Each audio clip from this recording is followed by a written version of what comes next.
ನಮಸ್ತೆ. ಗ್ಯಾರಂಟಿ ಸ್ಪೆಷಲ್ಗೆ ಸ್ವಾಗತ. ನಾನು ನಮ್ರತಾ. ಸಿಎಂ ರೇಸ್ ರಣರಂಗದಲ್ಲಿ ಶಿವತಾಂಡವ ಶುರು. ನಿಲ್ಲದ ಹೈಕಮಾಂಡ್, ಮುದ್ದಿನ ಕೂಸಿನ ಹಠಯೋಗ. ಟಗರಿಗೆ ಟಕ್ಕರ್ ಕೊಡಲು ದೆಹಲಿಗೆ ಮತ್ತಷ್ಟು ಶಾಸಕರು. ಮಲ್ಲಿಕಾರ್ಜುನ್ ಖರ್ಗೆ ಮೊಬೈಲ್ಗೆ ರಾಹುಲ್ ಕರೆಯ ರಿಂಗಣ. ಕ್ರಾಂತಿಯ ಶಂಖನಾದ ಹೈಕಮಾಂಡ್ ಅಂಗಳದಲ್ಲಿ ಸ್ತಬ್ಧವಾಗುತ್ತಾ? ಖರ್ಗೆ ಸಿದ್ದು ಭೇಟಿಯ ಇನ್ಸೈಡ್ ಸ್ಟೋರಿ ಏನು?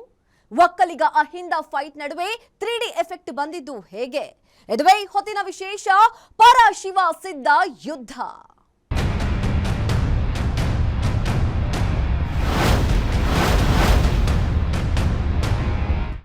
ರಾಜ್ಯದಲ್ಲಿ ಕುಸ್ತಿ ಕದನ ತಾರಕಕ್ಕೇರಿದೆ. ಕುರ್ಚಿ ನಿಂದ ಫೈಟ್ ನಡುವೆ ನಂದೇ ಎಂಬ ಕೂಗೊಂದು ಈಗ ಸಿಡಿದು ಬಂದಿದೆ. ಖರ್ಗೆ ಅಂಗಳದಲ್ಲಿ ಕುರ್ಚಿ ಕದನದ ಸಂಗ್ರಾಮಕ್ಕೆ ತೆರೆ ಬಿದ್ದಂತೆ ಕಾಣಿಸ್ತಾ ಇಲ್ಲ. ಈಗ ಮತ್ತೊಂದು ಸುತ್ತಿನ ಸಮರ ಶುರುವಾಗಿದೆ. ಬಂಡೆಯ ಬಲ ಪ್ರದರ್ಶನ, ಸಿದ್ದು ಟೀಮ್ನ ಹೊಸ ತಂತ್ರ, ರಾಜ್ಯ ರಾಜಕಾರಣ ಹೊಸ ದಿಕ್ಕು ದಿಸೆಗೆ ತೆರೆದುಕೊಳ್ಳುತ್ತಾ? ನವೆಂಬರ್ ಕ್ರಾಂತಿ ಬೇರೆಯದ್ದೇ ಕ್ರಾಂತಿಗೆ ನಾಂದಿಯಾಗುತ್ತಾ? ರಾಹುಲ್ ಗಾಂಧಿ ನೀಡಿದ ಸೂಚನೆ ಏನು? ವಿದೇಶ ಪ್ರವಾಸದಿಂದ ಬಂದ ಬಳಿಕ ಅಸಲಿ ಕಹಾನಿ ಶುರುನಾ? ಈ ಬಗ್ಗೆ ಕಂಪ್ಲೀಟ್ ಡೀಟೇಲ್ಸ್ ಎಲ್ಲಿದೆ ನೋಡಿ.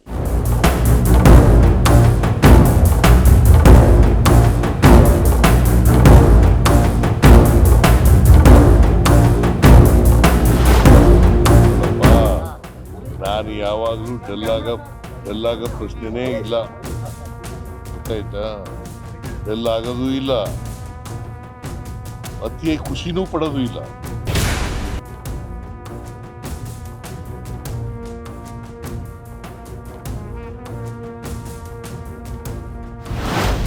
ಒಂದೇ ಏರಿಯಲ್ಲಿದ್ದೀವಿ, within 100 metres 200 metres.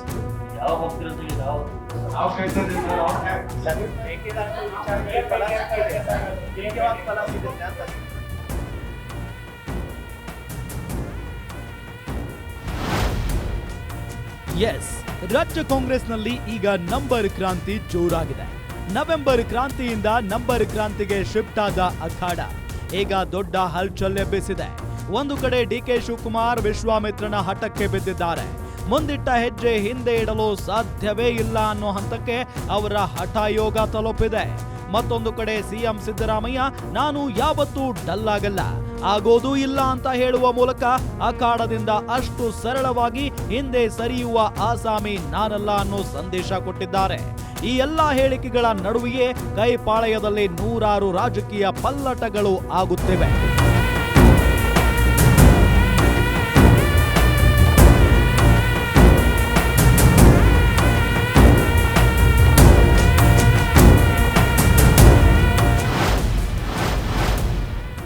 Mallikarjuna Kharge ಭೇಟಿ ಮಾಡಿದ ಸಿಎಂ.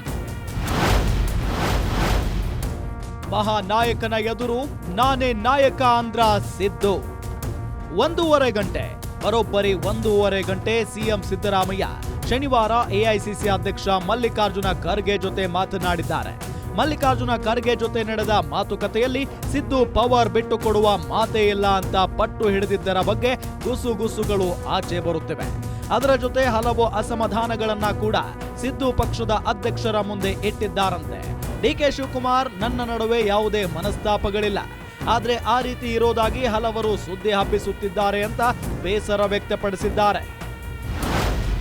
ಕರ್ಟಸಿ ಕಾಲ ಅಷ್ಟೇ, ಬೆಂಗಳೂರು ಬಂದಿದ್ರಲ್ಲ ಅದಕ್ಕೆ ಭೇಟಿ ಮಾಡಕ್ ಬಂದಿದ್ದೆ. ಕ್ಯಾಬಿನೆಟ್ ಎಕ್ಸ್ಪೆನ್ಷನ್ ಬಗ್ಗೆ ಚರ್ಚೆ ಆಗಿಲ್ಲ ಸರ್? 2.5 ವರ್ಷ ನೀವೇ ಕಂಟಿನ್ಯೂ ಆಗಿ ಅಂತ ಹೇಳಿರಾ ಸರ್? 2.5 ವರ್ಷ ನೀವೇ ಕಂಟಿನ್ಯೂ ಆಗಿ ಅಂತ ಹೇಳಿರಾ? ನೀನೇ ಕೇಳ್ಬಿಡ್ತಾ ಇದೆಯಲ್ಲ. ಚರ್ಚೆ ಆಗ್ತಿರೋದು ಅದೇ ತಾನೇ ವಿಷಯ ಸರ್ ಈಗ. ಚರ್ಚೆ ಆಗ್ತಿರೋದು ಅದೇ ತಾನೇ ವಿಷಯ ಸರ್ ಈಗ. ಸರ್ ಲೀಡರ್‌ಶಿಪ್ ಚರ್ಚೆ ಆಗಿದೆಯಾ ಅಂತ ಅದು ಇದು ಅಂತ ಸ್ಪೆಕ್ಯುಲೇಷನ್ಸ್ ಗಳಿದೆ. It's only A speculation. ಸೌಹಾರ್ದ ಭೇಟಿಯೋ ಸಂಗ್ರಾಮದ ಮಾತು? ಸದಾಶಿವನಗರದಲ್ಲಿ ಅಸಲಿಗೆ ನಡೆದಿರೋದು ಏನು? ಎಸ್, ಮಲ್ಲಿಕಾರ್ಜುನ ಖರ್ಗೆ ಭೇಟಿ ಮಾಡಿದ ಸಿಎಂ ಆಗಲಿ ಅವರ ಬೆಂಬಲಿಗರಾಗಲಿ ಯಾರು ಕೂಡ ಸಿಎಂ ಬದಲಾವಣೆ ವಿಷಯವಾಗಿ ಮಾತನಾಡಿದ್ದಾಗಿ ಹೇಳ್ತಿಲ್ಲ, ಹೇಳುವ ಸ್ಥಿತಿಯೂ ಸದ್ಯ ಇಲ್ಲ ಕೂಡ. ಆದ್ರೆ ಮಲ್ಲಿಕಾರ್ಜುನ್ ಖರ್ಗೆ ಅವರನ್ನ ಭೇಟಿಯಾದ ಸಿಎಂ ಸಿದ್ದು ಪಕ್ಷದಲ್ಲಿ ನಡೀತಾ ಇರುವ ಪ್ರಸಕ್ತ ಬೆಳವಣಿಗೆಗಳ ಬಗ್ಗೆ ಬೇಸರ ವ್ಯಕ್ತಪಡಿಸಿದ್ದಾರೆ. ಈ ರೀತಿಯಾದ್ರೆ ಇದು ಸ್ಥಳೀಯ ಚುನಾವಣೆಯ ಮೇಲೆ ದೊಡ್ಡ ಹೊಡೆತ ಕೊಡಲಿದೆ. ಈ ಬಗ್ಗೆ ರಾಹುಲ್ ಗಾಂಧಿ ಹಾಗೂ ಸೋನಿಯಾ ಗಾಂಧಿ ಭೇಟಿ ಮಾಡಿ ಈ ಬೆಳವಣಿಗೆಗಳ ಬಗ್ಗೆ ಮಾತನಾಡ್ತೀನಿ. ಅವರು ಹೇಗೆ ಹೇಳ್ತಾರೋ ಹಾಗೆ ನನ್ನ ಮುಂದಿನ ಹೆಜ್ಜೆ ಇಡ್ತೀನಿ ಅಂತ ಸಿದ್ದು ಹೇಳಿದ್ದಾರೆ.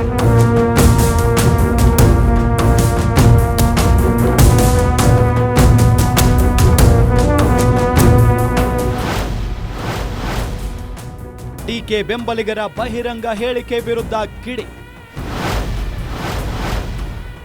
ಆಪ್ತ ಬಣದಿಂದ ದೆಹಲಿ ಪರೇಡ್ ಬೇಕಿತ್ತ ಅಂತ ಪ್ರಶ್ನೆ. ಎಸ್, ಖರ್ಗೆ ಎದುರು ಸಿದ್ದು ಇಂತಹದೊಂದು ಆಕ್ರೋಶವನ್ನ ಆಚೆ ಹಾಕಿದ್ದಾರೆ. ಹೈಕಮಾಂಡ್ ಮುಂದಿನ ವಾರ ಬರುವಂತೆ ಸೂಚನೆ ನೀಡಿತ್ತು. ಇದರ ನಡುವೆಯೇ ಡಿಕೆ ಶಿವಕುಮಾರ್ ಬೆಂಬಲಿಗರು ದೆಹಲಿ ಪರೇಡ್ ನಡೆಸಿದ್ದಾರೆ. ಈ ಬೆಳವಣಿಗೆ ಪಕ್ಷಕ್ಕೆ ಡ್ಯಾಮೇಜ್ ತರಲಿದೆ. ಪಕ್ಷದಲ್ಲಿ ಗೊಂದಲ ಸೃಷ್ಟಿಯಾಗುತ್ತೆ. ಚಳಿಗಾಲ ಅಧಿವೇಶನ ಹತ್ತಿರದಲ್ಲೇ ಇರೋದ್ರಿಂದ ನಾವೇ ವಿಪಕ್ಷಗಳ ಕೈಗೆ ಅಸ್ತ್ರ ಕೊಟ್ಟಂತಾಗುತ್ತೆ. 4 ಗೋಡೆಗಳ ಮಧ್ಯೆ ಚರ್ಚೆಯಾಗಬೇಕಿದ್ದ ವಿಷಯ ಬಹಿರಂಗವಾಗಿ ಆಗ್ತಾ ಇದೆ. ಹೈಕಮಾಂಡ್ ಸೂಚನೆ ಇದ್ರೂ ಡಿಕೆಶಿ ಬೆಂಬಲಿಗರು ಬಹಿರಂಗವಾಗಿ ನಾಯಕತ್ವ ಬದಲಾವಣೆ ಬಗ್ಗೆ ಮಾತನಾಡುತ್ತಿದ್ದಾರೆ ಅಂತ ಬೇಸರ ವ್ಯಕ್ತಪಡಿಸಿದ್ದಾರೆ.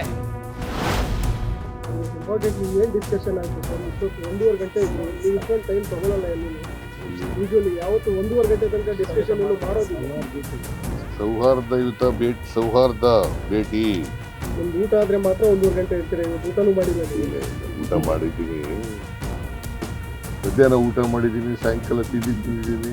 ಇಲ್ಲಿ ಖರ್ಗೆಯವ್ರ ಮನೆಯಲ್ಲೂ ಕೂಡ ತಿಂದಿದ್ದೆ.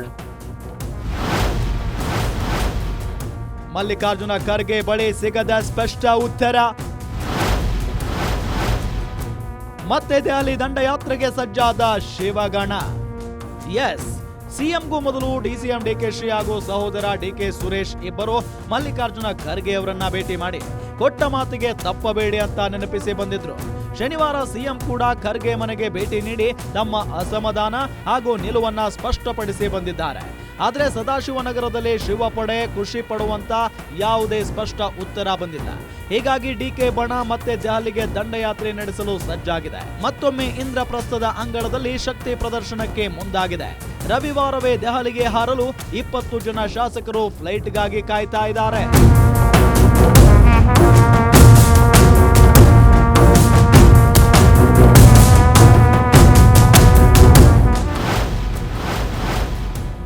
ಡಿಕೆಶಿ ಬಣದ ವಿರುದ್ಧ ಸಿಡಿದೆದ್ದ ಸಿದ್ದು ಬಣ.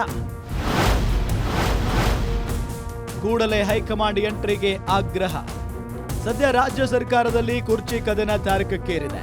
ಡಿಕೆ ಶಿವಕುಮಾರ್ ಶಾಸಕರ ಸಹಿ ಸಂಗ್ರಹ ಮಾಡಿ ಅದನ್ನ ಹೈಕಮಾಂಡ್ ಮುಂದೆ ಇಟ್ಟು ಕೊಟ್ಟ ಮಾತು ನೆನಪಿಸಲು ತಯಾರಾಗಿದ್ದಾರೆ. ಇದು ಸಿಎಂ ಆಪ್ತ ಬಣ ಕೆಂಡಾಮಂಡಲಗೊಳ್ಳಲು ಕಾರಣವಾಗಿದೆ. ಶನಿವಾರ ಮಲ್ಲಿಕಾರ್ಜುನ ಖರ್ಗೆ ಅವರನ್ನ ಭೇಟಿ ಮಾಡಿದ ಸಿಎಂ ಆಪ್ತ ಸಚಿವರು ಈ ಬಗ್ಗೆ ಆಕ್ರೋಶ ಹೊರಹಾಕಿದ್ದಾರೆ. ಸಿಎಂ ಬದಲಾವಣೆ ಬಗ್ಗೆ ಡಿಕೆಶಿ ಟೀಮ್ ಇಲ್ಲದ ಚರ್ಚೆಯನ್ನ ಹುಟ್ಟು ಹಾಕ್ತಿದೆ. ಹೈಕಮಾಂಡ್ ಇದೆಲ್ಲವನ್ನೂ ಕೂಡ ಸೂಕ್ಷ್ಮ ದೃಷ್ಟಿಯಿಂದ ಗಮನಿಸಬೇಕು. ಕೂಡಲೇ ಇದೆಲ್ಲವನ್ನೂ ಇಲ್ಲಿಗೆ ನಿಲ್ಲಿಸಲು ಡಿಕೆ ಟೀಮ್ಗೆ ಸೂಚನೆ ನೀಡಬೇಕು. ಮಧ್ಯಪ್ರವೇಶಿಸಿ ಇದೆಲ್ಲದಕ್ಕೂ ಇತಿಶ್ರೀ ಹಾಡಬೇಕು ಅಂತ ಆಗ್ರಹಿಸಿದ್ದಾರೆ.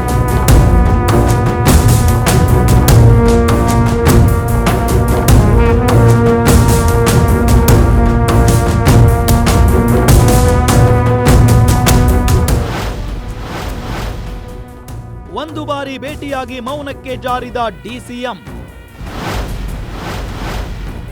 ಬೆಂಗಳೂರಿನಲ್ಲಿಯೇ ಖರ್ಗೆ ಇದ್ರೂ ಮತ್ತೆ ಭೇಟಿ ಇಲ್ವಾ?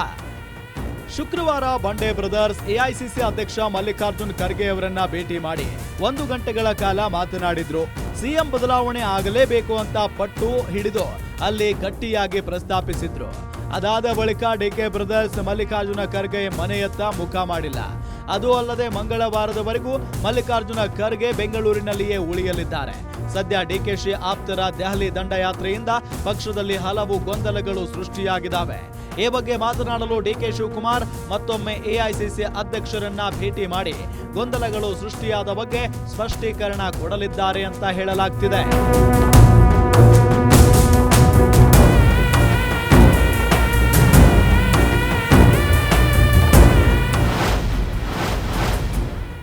ಸದಾಶಿವನಗರದಿಂದ ಇಂದ್ರಪ್ರಸ್ಥಕ್ಕೆ ನಾಯಕತ್ವದ ಚೆಂಡು.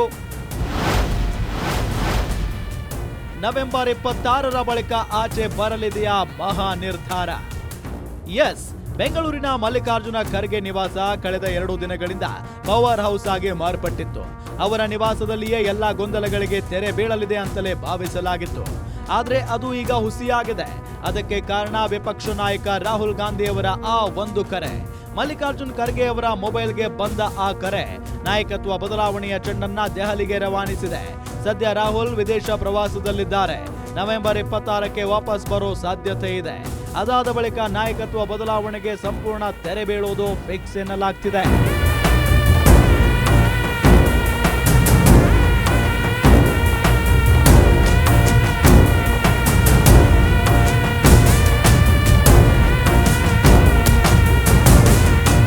ಖರ್ಗೆಗೆ ಕಾಲ್ ಮಾಡಿದ ರಾಹುಲ್ ಗಾಂಧಿ ನೀಡಿದ ಖಡಕ್ ಎಚ್ಚರಿಕೆ ಏನು?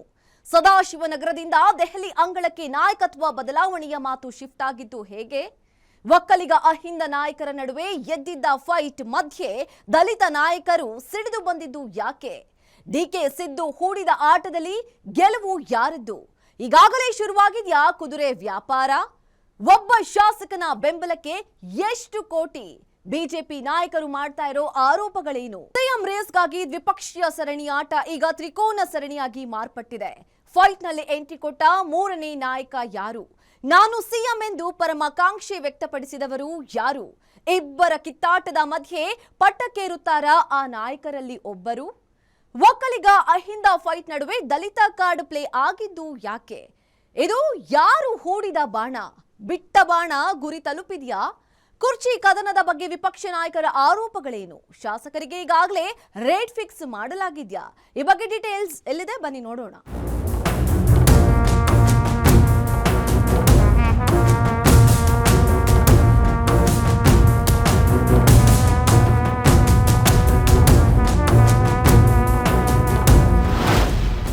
ಯಾವ ವಿಷಯ ಇಲ್ಲದೆ ನಾನು ಏನಾದರೂ ಹೇಳಿದ್ರೆ ಚೆನ್ನಾಗಿರೋದು. ಆದರೆ ನಿಮಗೆ ಒಂದು ವಿಶೇಷ ವಿನಂತಿ ಅಂದರೆ ನನ್ನ ಹತ್ರ ಹೇಳಕ್ಕೆ ಏನೂ ಇಲ್ಲ.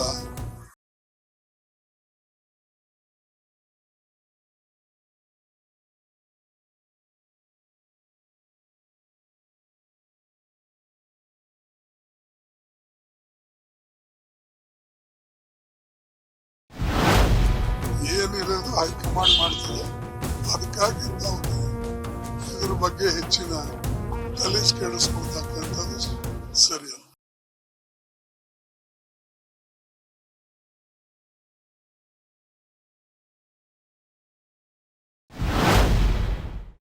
ಒಂದು ಕರೆ.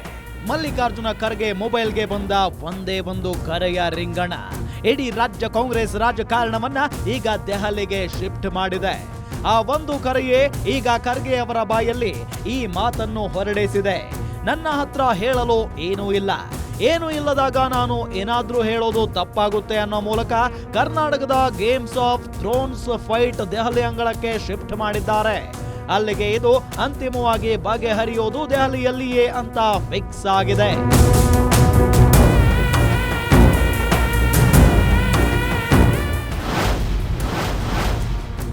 ಎಐಸಿಸಿ ಅಧ್ಯಕ್ಷರಿಗೆ ಕರೆ ಮಾಡಿದ ರಾಹುಲ್ ಗಾಂಧಿ. ಡಿಕೆಶಿ ಸಿದ್ದುಗೆ ಸೂಚನೆ ನೀಡುವಂತೆ ಖಡಕ್ ತಾಕೀತು. ಎಸ್, ಪಕ್ಷದ ಪ್ರಮುಖ ನಾಯಕ ರಾಹುಲ್ ಗಾಂಧಿ ಎಐಸಿಸಿ ಅಧ್ಯಕ್ಷ ಮಲ್ಲಿಕಾರ್ಜುನ್ ಖರ್ಗೆ ಅವರಿಗೆ ಕರೆ ಮಾಡಿದ್ದಾರೆ. ವಿದೇಶದಿಂದಲೇ ಕಾಲ್ ಮಾಡಿದ ರಾಹುಲ್ ಹಲವು ವಿಷಯಗಳನ್ನ ಫೈನಲ್ ಕೂಡ ಮಾಡಿದ್ದಾರೆ. ಸದ್ಯ ರಾಜ್ಯ ಕಾಂಗ್ರೆಸ್ನಲ್ಲಿ ನಡೀತಾ ಇರುವ ಬೆಳವಣಿಗೆಗಳ ಬಗ್ಗೆ ಮಾಹಿತಿ ಪಡೆದಿದ್ದಾರೆ. ಅಧಿಕಾರ ಹಂಚಿಕೆ ಮತ್ತು ದೆಹಲಿಗೆ ಆಪ್ತರ ಪರೇಡ್ ಬಗ್ಗೆ ಖರ್ಗೆ ಸಾಹೇಬ್ರು ಮಾಹಿತಿ ಕೂಡ ಕೊಟ್ಟಿದ್ದಾರೆ. ಇಬ್ಬರ ನಡುವಿನ ಮಾತುಕತೆಯಲ್ಲಿ ಸಿದ್ದರಾಮಯ್ಯ ಹಾಗೂ ಡಿಕೆ ಶಿವಕುಮಾರ್ಗೆ ನಾನು ವಾಪಸ್ ಬರೋವರೆಗೂ ಯಾವುದೇ ರೀತಿ ಬಹಿರಂಗ ಹೇಳಿಕೆ ಕೊಡದಂತೆ ತಾಕೀತು ಮಾಡಲು ಖರ್ಗೆ ಅವರಿಗೆ ಹೇಳಿದ್ದಾರೆ.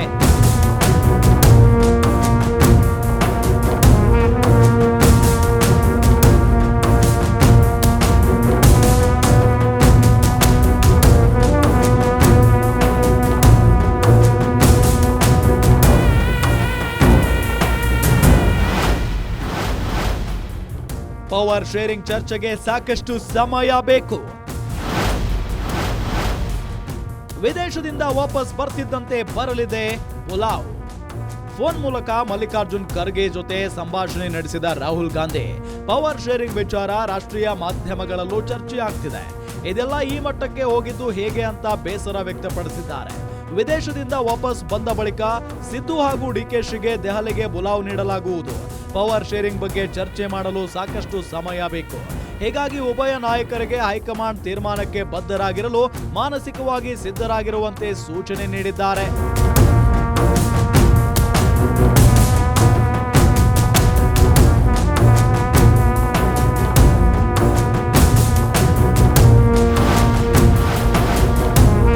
ಹೈಕಮಾಂಡ್ ನಡುಗಿಸಿದ ರಾಜ್ಯದ ಕುರ್ಚಿ ಕದನದ ಕಾವು.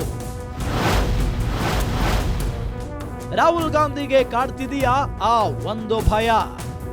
ಎಸ್, ಸದ್ಯ ಕರ್ನಾಟಕದಲ್ಲಿ ಎದ್ದಿರುವ ಕಿರೀಟದ ಕದನ ಮುಂದೆ ಬೇರೆಯದೇ ರೂಪ ಪಡೆಯುವ ಭಯ ರಾಹುಲ್ ಗಾಂಧಿಗೆ ಶುರುವಾಗಿದೆಯಾ ಅನ್ನೋ ಅನುಮಾನ ಈಗ ವ್ಯಕ್ತವಾಗ್ತಿದೆ. ಒಂದು ವೇಳೆ ಕರ್ನಾಟಕದಲ್ಲಿ ನಡೀತಾ ಇರುವ ಪವರ್ ಶೇರಿಂಗ್ ಫೈಟ್ಗೆ ಹೆಚ್ಚು ಆದ್ಯತೆ ನೀಡಿದ್ದೇ ಆದಲ್ಲಿ ಉಳಿದ ರಾಜ್ಯದಲ್ಲಿಯೂ ಕೂಡ ಇದೇ ರೀತಿ ಬೆಳವಣಿಗೆ ನಡೆಯುವ ಸಾಧ್ಯತೆ ಇದೆ. ಸದ್ಯ 3 ರಾಜ್ಯಗಳಲ್ಲಿ ಕಾಂಗ್ರೆಸ್ ಅಧಿಕಾರ ಉಳಿಸಿಕೊಂಡಿದೆ: ತೆಲಂಗಾಣ, ಹಿಮಾಚಲ ಪ್ರದೇಶ ಮತ್ತು ಕರ್ನಾಟಕ. ಒಂದು ವೇಳೆ ಇಲ್ಲಿ ನಡೀತಾ ಇರುವ ಕುರ್ಚಿ ಕದನಕ್ಕೆ ದೊಡ್ಡ ಮಹತ್ವ ನೀಡಿದ್ದೇ ಆದ್ರೆ ಉಳಿದ 2 ರಾಜ್ಯಗಳಲ್ಲಿಯೂ ಕೈ ನಾಯಕರು ಬಂಡಾಯ ಏಳುವ ಸಾಧ್ಯತೆ ಇದೆ. ಹೀಗಾಗಿ ಹೊತ್ತಿಕೊಂಡಿರುವ ಬೆಂಕಿಯನ್ನ ಎಷ್ಟು ಸಾಧ್ಯವೋ ಅಷ್ಟು ತಣ್ಣಗೆ ಮಾಡಲು ರಾಹುಲ್ ಗಾಂಧಿ ಸೂಚಿಸಿದ್ದಾರೆ. ಹೀಗಾಗಿಯೇ ಮಲ್ಲಿಕಾರ್ಜುನ್ ಖರ್ಗೆ ಎಲ್ಲ ಹೈಕಮಾಂಡ್ ತೀರ್ಮಾನ ಮಾಡುತ್ತೆ ಅಂತ ಹೇಳಿ ತೆರಳಿದ್ದಾರೆ.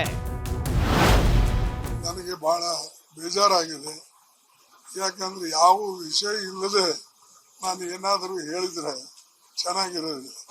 ಆದ್ರೆ ನಿಮ್ಗೆ ಒಂದು ವಿಶೇಷ ವಿನಂತಿ ಅಂದ್ರೆ ನನ್ನ ಹತ್ರ ಹೇಳಕ್ಕೆ ಏನೂ ಇಲ್ಲ.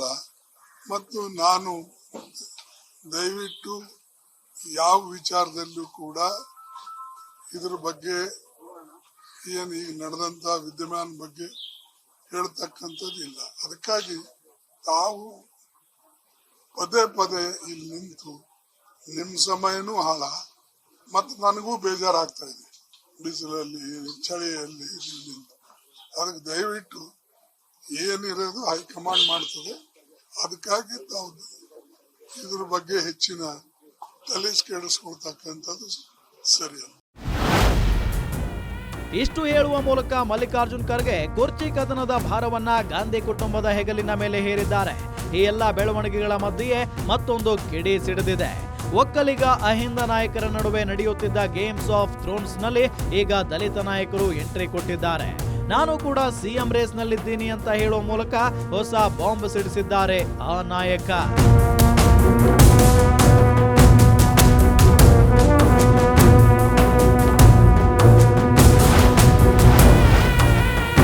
ನಾನು ಕೂಡ ಸಿಎಂ ಹುದ್ದೆ ಪರಮ ಆಕಾಂಕ್ಷಿ.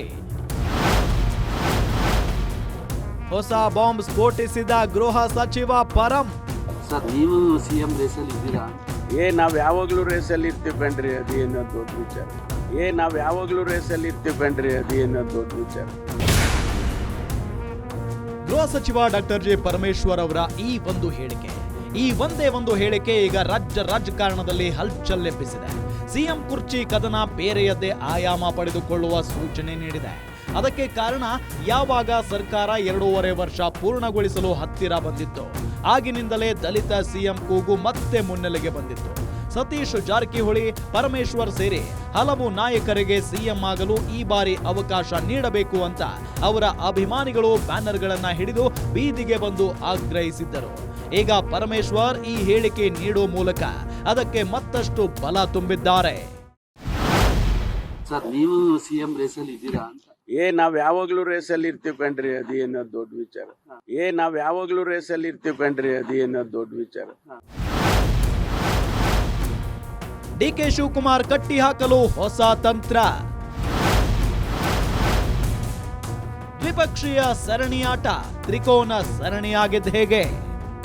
ಇಷ್ಟು ದಿನ ಕುರ್ಚಿ ಕಾಳಗ ಅನ್ನೋದು ಸಿಎಂ ಸಿದ್ದು ಮತ್ತು ಡಿಸಿಎಂ ಡಿಕೆ ನಡುವೆ ಶುರುವಾಗಿತ್ತು.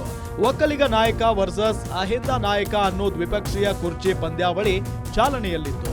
ಈಗ ಪರಮೇಶ್ವರ್ ಈ ಹೇಳಿಕೆ ನೀಡುವ ಮೂಲಕ ಆಟದ ಆಯಾಮ ಬದಲಾಗಿದೆ.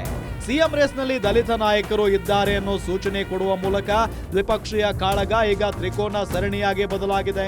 ಅಲ್ಲಿಗೆ ಡಿಕೆಶಿ ಸಿಎಂ ರೇಸ್ನಲ್ಲಿ ಅಖಾಡದಲ್ಲಿ ಹೊಸ ಓಟಗಾರರು ಸೇರಿಕೊಂಡಿದ್ದಾರೆ. ಇದು ಡಿಸಿಎಂ ಓಟದ ವೇಗಕ್ಕೆ ಬ್ರೇಕ್ ಹಾಕಲು ಸಿದ್ದು ಆ್ಯಂಡ್ ಟೀಮ್ ಹೂಡಿದ ಹೊಸ ಅಸ್ತ್ರ ಅಂತಲೇ ಹೇಳಲಾಗ್ತಿದೆ.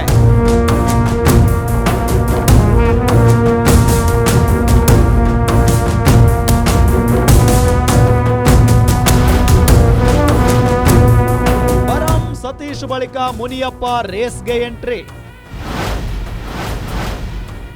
ದಲಿತ ಸಿಎಂ ಕೂಗಲ್ಲಿ ಮತ್ತೊಬ್ಬ ನಾಯಕನ ಹೆಸರು. ಕುರ್ಚಿ ಕಾಳಗ ದಿನಕ್ಕೊಂದು ಅಲ್ಲ, ಕ್ಷಣಕ್ಕೊಂದು ಹೊಸ ಆಯಾಮ ಪಡಿತಾ ಇದೆ. ಪರಮೇಶ್ವರ್ ಜಾರಕಿಹೊಳಿ ಮಧ್ಯೆ ಈಗ ಸಚಿವ ಕೆಎಚ್ ಮುನಿಯಪ್ಪ ಹೆಸರು ಕೂಡ ಕೇಳಿ ಬರ್ತಾ ಇದೆ.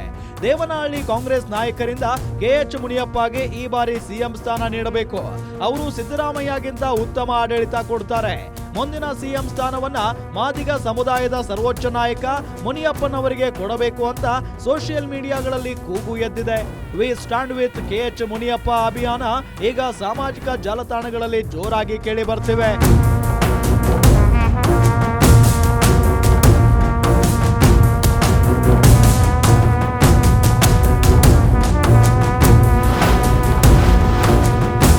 ಕಾಂಗ್ರೆಸ್ನಲ್ಲಿ ಶುರುವಾಯ್ತಾ ಕುದುರೆ ವ್ಯಾಪಾರ. ವಿಪಕ್ಷ ನಾಯಕರು ಮಾಡುತ್ತಿರುವ ಆರೋಪಗಳೇನು? ಕೈಪಾಳ್ಯದಲ್ಲಿ ಈಗಾಗಲೇ ಕುದುರೆ ವ್ಯಾಪಾರ ಶುರುವಾಗಿದೆ. ಬೆನ್ನಿಗೆ ನಿಲ್ಲುವ ಶಾಸಕರಿಗೆ ರೇಟ್ ಫಿಕ್ಸ್ ಆಗಿದೆ. ಒಬ್ಬರಿಗೆ ಎಷ್ಟು ಕೋಟಿ? 50, 75, 100 ಕೋಟಿ. ಫ್ಲಾಟ್ ಮತ್ತು ಫಾರ್ಚುನರ್ ಕಾರ್ನ ಆಮಿಷ ನೀಡಲಾಗ್ತಾ ಇದೆಯಾ? ಬಹಿರಂಗವಾಗಿ ಎಲ್ಲಿಯೂ ಈ ತರದ ಬೆಳವಣಿಗೆ ಕಾಣದಿದ್ದರೂ ಕೂಡ ಬಿಜೆಪಿ ನಾಯಕರು ಇಂತಹದೊಂದು ಬಾಂಬ್ ಸಿಡಿಸಿದ್ದಾರೆ. ಕುರ್ಚಿ ಕದನದ ವಿರುದ್ಧ ಸಿಡಿದೆದ್ದಿರುವ ವಿಪಕ್ಷ ಕಾಂಗ್ರೆಸ್ ವಿರುದ್ಧ ಮುರಿದುಕೊಂಡು ಬಿದ್ದಿದೆ. ಕಳೆದ 2.5 ವರ್ಷದಿಂದ ಅಭಿವೃದ್ಧಿ ಮರೆತು ಕಾಂಗ್ರೆಸ್ ಸರ್ಕಾರ ಕೇವಲ ಕುರ್ಚಿ ಕದನದಲ್ಲಿ ನಿರತವಾಗಿದೆ ಅಂತ ಆಕ್ರೋಶ ಹೊರಹಾಕಿದ್ದಾರೆ. ಕಿತ್ತಾಟಕ್ಕಿಂತ ಹೆಚ್ಚಿಗೆ ಅಲ್ಲಿ ವ್ಯಾಪಾರ ನಡೀತಾ ಇದೆ. ಮೊದಲು ಕೇಳ್ಪಟ್ಟಿದ್ದು 50 ಕೋಟಿ ಒಬ್ಬೊಬ್ಬ MLAಗೆ ಅಂತ. ಈಗ ಅದಾದ್ಮೇಲೆ ಈಗ ಸ್ವಲ್ಪ ಚೌಕಾಸಿ ಹೆಚ್ಚಾಗಿದೆ. ಕೆಲವರು ನಮಗೆ 75 ಕೋಟಿ ಬರ್ತೀವಿ ಅಂತ, ಇನ್ನು ಕೆಲವರು ಇಲ್ಲ 100ವರೆಗೂ ರೀಚ್ ಆಗಿದ್ದಾರೆ ಅಂತ ಕೇಳ್ಪಟ್ಟಿದ್ದೀವಿ. ಆದರೆ ಇಲ್ಲ, ಅಷ್ಟಾಗೋದಿಲ್ಲ, 50 ಇದೆ ಒಬ್ಬೊಬ್ಬರಿಗೆ. 50ರ ಮೇಲೆ ಏನೋ ಒಂದು ಫ್ಲ್ಯಾಟ್ ಕೊಡ್ತೀವಿ. ಆ ಫ್ಲ್ಯಾಟ್ ಆದಮೇಲೆ ಒಂದು ಇದೇನಿದು ಫಾರ್ಚುನರ್ ಕಾರ್ ಕೊಡ್ತೀವಿ. ಇಂಥವು ನಡೀತಾವೆ ಅಂತೇಳಿ ನನಗೆ ಮೆಸೇಜ್ ಬಂದಿದೆ. ನೋಡಿ, ಮೊದಲು ನಾವು ಕೇಳ್ಪಟ್ಟಿದ್ದು ಒಂದು ಪಕ್ಷದವರನ್ನ ಮತ್ತೊಂದು ಪಕ್ಷದವರು ಕುದುರೆ ವ್ಯಾಪಾರ ಮಾಡ್ತಾರೆ ಅಂತ ಕೇಳ್ತಿದ್ವಿ. ಈಗ ತಮ್ಮ ಪಕ್ಷದಲ್ಲೇ ತಮ್ಮನ್ನೇ ವ್ಯಾಪಾರ ಮಾಡ್ತಕ್ಕಂಥ ಪರಿಸ್ಥಿತಿ ಕಾಂಗ್ರೆಸ್ನಲ್ಲಿ ಉದ್ಭವ ಆಗಿದೆ. ರಾಜ್ಯದ ಅಭಿವೃದ್ಧಿ ಬಗ್ಗೆ ಸರ್ಕಾರ ಗಮನ ಕೊಡಲಿಲ್ಲ. ನೆರೆ ಬರಲಿ ಬರ ಬರಲಿ ಯಾವುದೇ ತೊಂದರೆ ಆಗಲಿ ಈ ಸರ್ಕಾರ ಜನರ ಪಾಲಿಗೆ ಸತ್ತಿತ್ತು, ಈಗಲೂ ಸತ್ತಿದೆ. ಗುಂಡಿ ಬಿದ್ದ ರಸ್ತೆಗಳಲ್ಲಿ 10 ಜನ ಸತ್ತೋದ್ರು, ಕೇಳಲಿಲ್ಲ. ಯಾವುದೇ ಕಾಂಪೆನ್ಸೇಟ್ ಕೊಡಲಿಲ್ಲ. ಪಕ್ಕದ ಕೇರಳ ರಾಜ್ಯಕ್ಕೆ ಕಾಂಪೆನ್ಸೇಟ್ ಕೊಡೋಕ್ಕೆ ಅವ್ರಿಗೆ ಆಗುತ್ತೆ, ಆದರೆ ಕರ್ನಾಟಕದಲ್ಲಿ ಸತ್ತವರಿಗೆ ಕಾಂಪೆನ್ಸೇಟ್ ಇನ್ನೂ ಕೊಟ್ಟಿಲ್ಲ. ಈಗ ಖರ್ಚಿಗಾಗಿ ನಿರಂತರವಾಗಿ ಕಿತ್ತಾಟ. ಯಾರು ಮುಖ್ಯಮಂತ್ರಿ ಆಗಬೇಕು, ಯಾರನ್ನು ಇಳಿಸ್ಬೇಕು, ಮತ್ತು ಯಾರು ಆಗಬೇಕು, ಯಾರು ಇಳಿಬೇಕು, ಇದೇ ಪ್ರತಿಯೊಂದು ದಿನ ಚರ್ಚೆ ಆಗ್ತಿದೆ.